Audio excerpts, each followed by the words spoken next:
everything pretty. Unless you're talking about the bridge and seaport. Even from the seats in the upper decks, you can see the seashore. Tailgate function with the carne asada. Just walk from the tribal building for the Padres, I'm on it. Yeah, cause for the 619, we'll knock you down. Anything for the Brown, put it on the town. Started back rocking the Brown. Ever since we've been knocking them down. Baby said she wanna go to the game. Taught her how to say Padre gang. What's up, everybody? Welcome to episode 266 of the Talking Friars podcast and YouTube show. I'm your host, Ben Fadden. Today, we're going to be continuing the player reviews. If you have missed it, I have not gone live for them yet. This was my first one that I'm going to be going live for. But I've already talked about Yu Darvish, Joe Musgrove, Blake Snell, Hader, Suarez, Clevenger, Manaea. There's been a bunch of guys. It's been pitchers so far. I will get to the position players eventually. But just continuing the player reviews, today it's going to be 4 relievers. I did 4 instead of 2 today because there isn't a ton to talk about these 4 guys.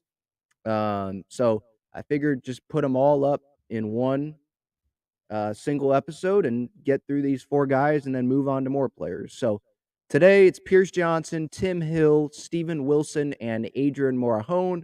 If you guys have other questions, feel free to put them in the chat here live.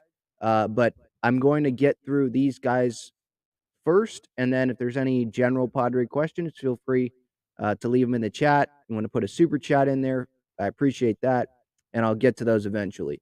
But let's start with Pierce Johnson.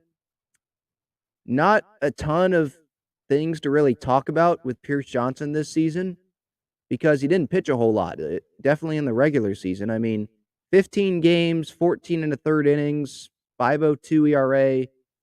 His whip was over 1.5, 21 strikeouts, 8 walks, gave up a home run. Just a really small sample size. When he was on the mound, that's the good thing is he pitched well when he was on the mound. Allowed 3 runs a couple times, but other than that, either shut out his opponent or allowed 1 run in every outing. He did not allow a run in the postseason over the 4 1/3 postseason innings, so that's definitely a positive.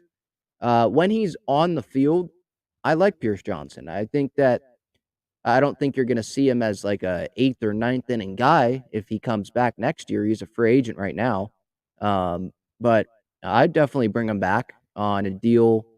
I don't know how much it would be, to be honest. But I don't know if they get it might be more than 5 million, but maybe if it's somewhere around there, I mean, yeah, definitely. I'd bring him back. He's someone that can be a 7th inning guy sometimes. He can pitch in those higher leverage situations when you need him to. I just think he's better fit. He's a better fit for like the 6th inning or to get out of an inning. But like I'm fine with him pitching in close games. He just did not stay on the field a whole lot this year. So maybe the Padres can get a discount if they want to bring him back. John Boggs, he is Pierce Johnson's agent. I had him on the show, by the way, this season. If you missed that, you can go watch or listen to that after this episode's over. But John, I think going into that interview that I had with him, I thought for some reason that Pierce was going to be arbitration eligible. He was going to go to arbitration, but they agreed in that contract with the Padres that he would not go to arbitration with them. And so he's just a free agent this year. So Padres are going to have to bring him back. They're going to have to make a competitive offer. I mean, yeah, like I mentioned earlier, a couple seconds ago, maybe they get a discount, but I mean, when he's on the field, he pitches well, so I don't know how much of a discount they would get, if that makes sense. The negatives are the injuries this year. I mean, he's 31, placed on the IL in April with right forearm tendonitis, didn't return until September.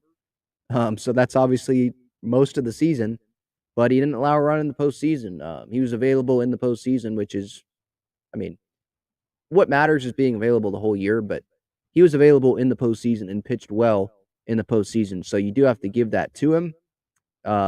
This year his salary was like $3 million. It's going to be higher than that in free agency.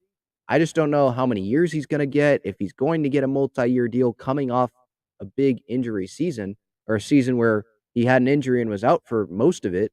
I just don't know if a team's willing to give him multiple years. So maybe it's a 1-year return to the Padres or something, and it's $5 million, $4 million, and maybe he gets a multi-year deal after that. I don't know, but I'd be open to bringing back Pierce this offseason. I don't think it's the number one priority, obviously, for the Padres, but he is. I'd rather bring him back than some other guys that are free agents, like Stammen. Obviously, he might just retire. Um, or like I'd rather bring back Pierce Johnson than Clevenger, to be honest. I'm just not really too high on Clevenger after his season this year. I know some of it was due to injuries, and he was fighting through injuries the whole year, and props to him. But just performance-wise, bottom line, you got to look at performance, and he didn't really perform. So that was Pierce Johnson. And now let's look at Tim Hill. Tim Hill finished with a .5 F WAR, Fangraphs WAR, that is, 55 games. He stayed healthy. That's the good thing. 48 innings, 3.56 ERA, a 1.23 WHIP, 25 strikeouts. That's it. That's what I'm reading here. 14 walks, gave up a home run, 4 hit batters. Tim Hill's one of those underrated relievers, I think, in the Padres bullpen. He doesn't get a ton of love because you have Josh Hader in the bullpen. You had Robert Suarez in the bullpen this year. Nick Martinez was really good this year.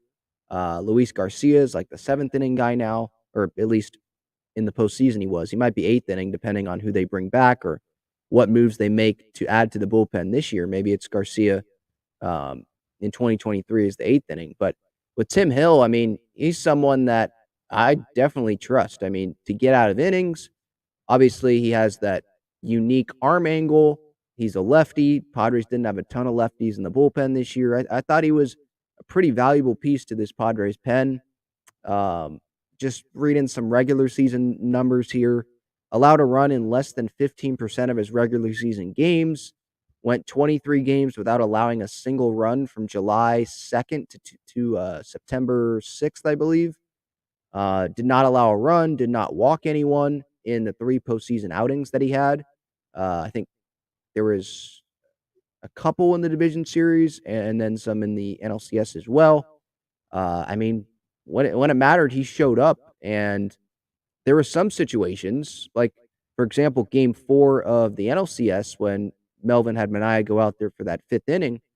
I thought if you're going to if you're going to have Garcia come in during that inning, have him start that inning, or have Tim Hill come in the game, or have Garcia start that 5th, and you can have Tim Hill pitch the 6th, or finish the 5th, or if Garcia can't get through it or something. Like I wanted Tim Hill in those games.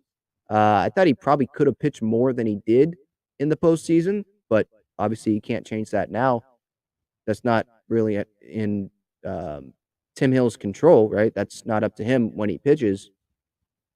When he did pitch, he was effective, very effective. So, yeah, I mean that I just remember in the regular season that long scoreless streak that I mentioned a couple minutes ago. I mean, it just didn't feel like he was ever going to give up another run. Like he was just really, really solid for the Padres this year, and so he is, I believe, in arbitration this coming season. They still have control of him.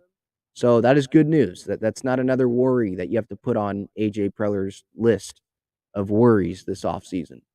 So I was impressed by Tim Hill again this year. Moving on to Steven Wilson. He had a really good start to his Padres season, then hit some bumps, and then I thought he finished pretty strong as well. He finishes with a .3 F WAR, 50 games, 53 innings, a 3.06 ERA, 1.06 WHIP, 53 strikeouts, 20 walks, 7 homers that he allowed, 3 hit batters. I mentioned that really, really solid start that he had. He earned a spot. Remember, he earned a spot on the opening day roster. I think he was the last reliever on it. I forget who he was. I think did Chris Matt make the opening day roster? I think he did, but it was, or if he didn't, it was between him and Chris Matt. I think Chris Matt was on it. It was between Wilson and probably someone else, and Wilson made it, and he ended up pitching in some high leverage situations in April because of how well he was pitching. Obviously, they started him off slow, because he's a rookie, last man in the bullpen, but he wasn't giving up many runs at all. He allowed 1 run in his first 8 appearances. I don't think that Padre fans were expecting that good or that uh, they weren't expecting that high level of pitching from Steven Wilson, I don't think, out of the gate. At least like casual fans that didn't really know who this guy was. But Bob Melvin trusted him like he trusts a lot of his guys. That was a big positive from Bob Melvin this year, obviously, was having confidence in guys. You could say it's a negative too at points, but he had confidence in Wilson, and it did pay off there at the beginning of the year. He didn't allow more than 1 run in his last 23 games of the regular season, so he did hit the bumps in the middle there. I think he was sent down once or twice, maybe a little more than that, but um, strong start, strong end. He pitched 2 1/3 scoreless innings in the postseason, pitched some against the Mets, pitched some against the Dodgers. Uh, I think those were his first 2 postseason appearances. And then he gave up a run in the NLCS. I think that 1 inning that he pitched, Garcia gave up a run in that game 4. But Wilson and Garcia, they weren't the reasons why the Padres lost that game, you know? So I liked what Steven Wilson provided for the Padres this year. There's not a whole lot of negatives to say. I mean, yeah, there were rough outings, but there's rough outings for pretty much every reliever.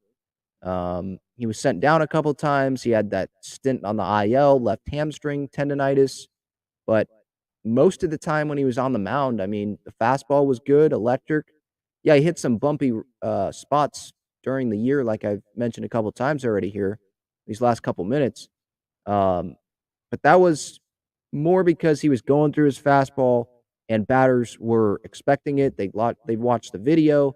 At the beginning, he was just pumping the 97-mile-an-hour fastball. I think that's what it was.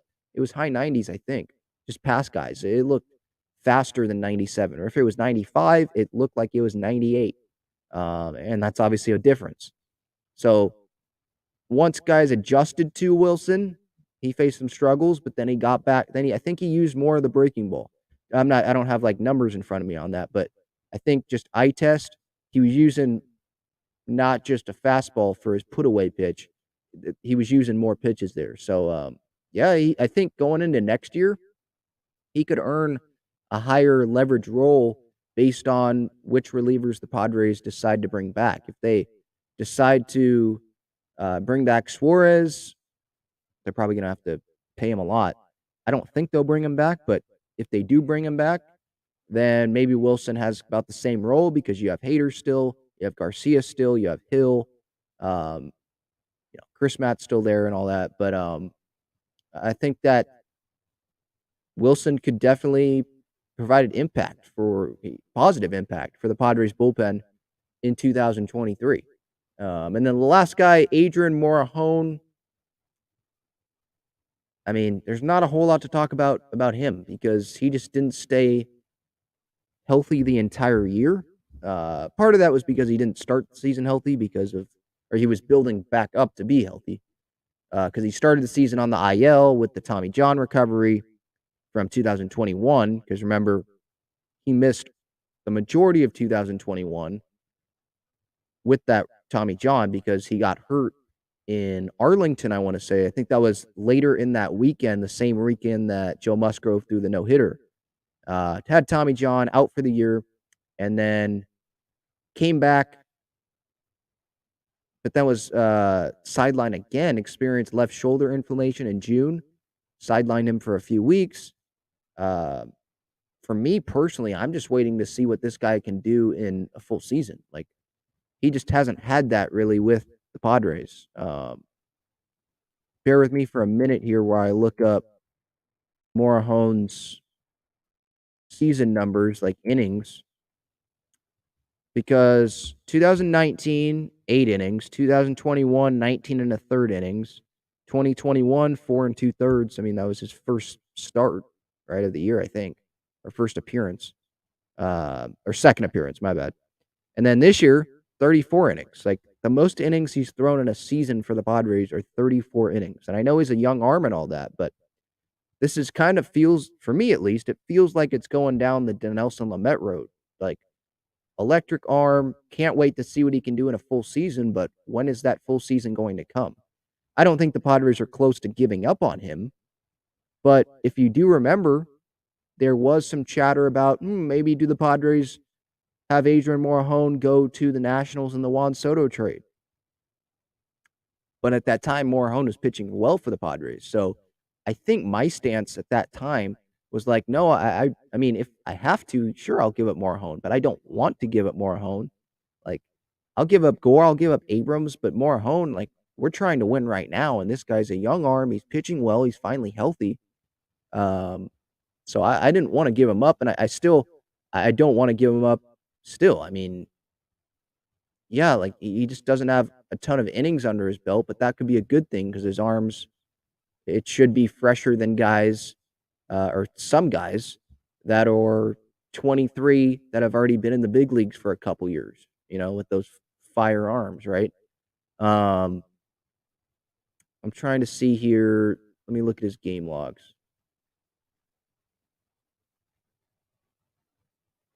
So he was healthy from end of July on. Pitched throughout August, pitched throughout September. He allowed, what is it? He allowed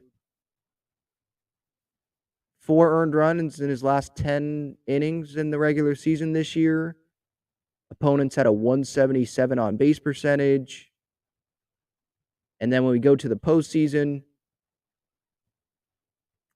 this year he pitched twice. Wild card game, he struggled, but then NLCS game 4, he pitched a scoreless inning, gave up 1 hit, struck out 1. Yeah, I mean, that wild card game against the Mets, he gave up a couple hits.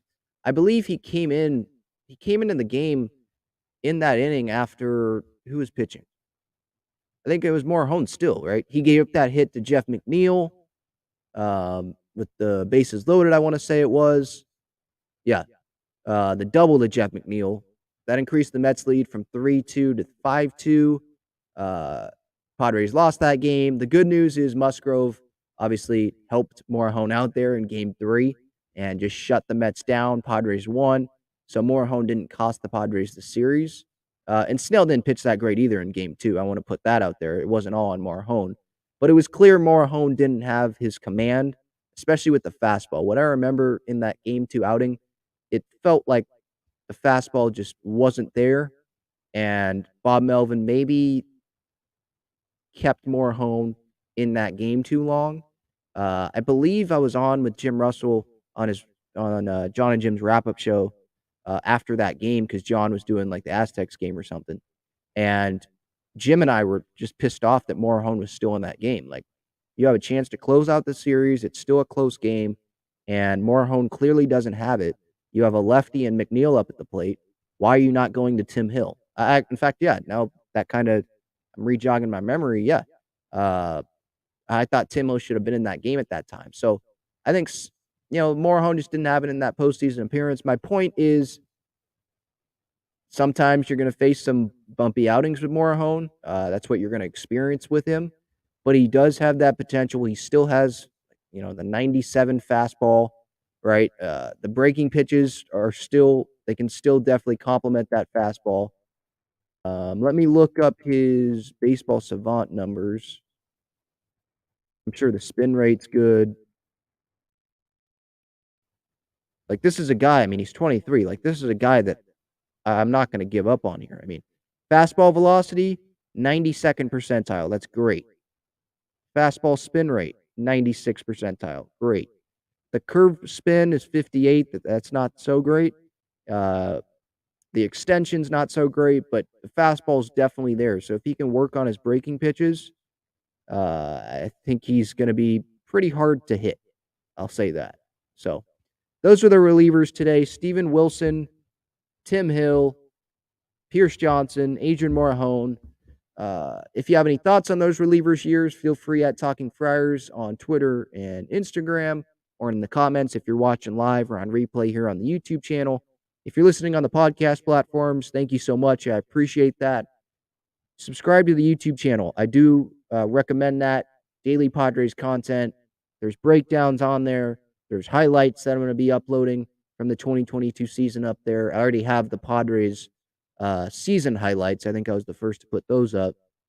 But like individual player highlights, I'll be having those up in the coming days. So I really encourage you to subscribe if you have not already, and be following on the social media channels for more Padres content.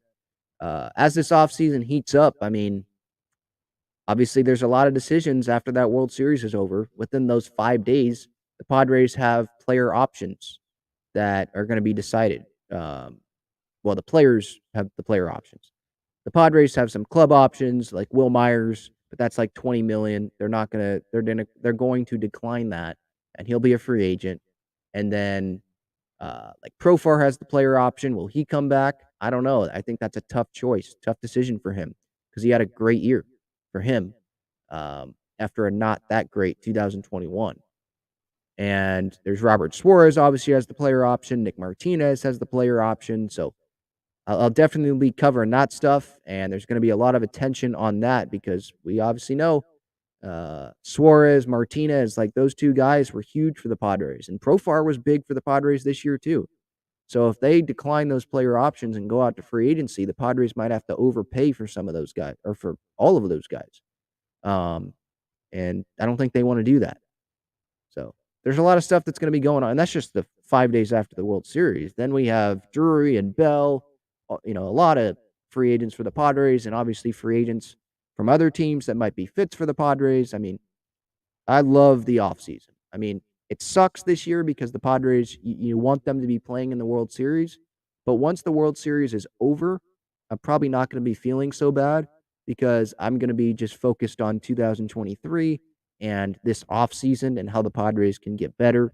And it never stops. Baseball never stops. Some people might take some time off, but I don't feel like taking time off. I mean, when the Padres are good like this, it makes you want to do this. It makes you want to talk with you guys, Padres fans, and just see what each other's thoughts are on which free agents are fits for the Padres, money wise, dreaming about big name guys because we know Preller, he'll when you don't think it's a possibility for him.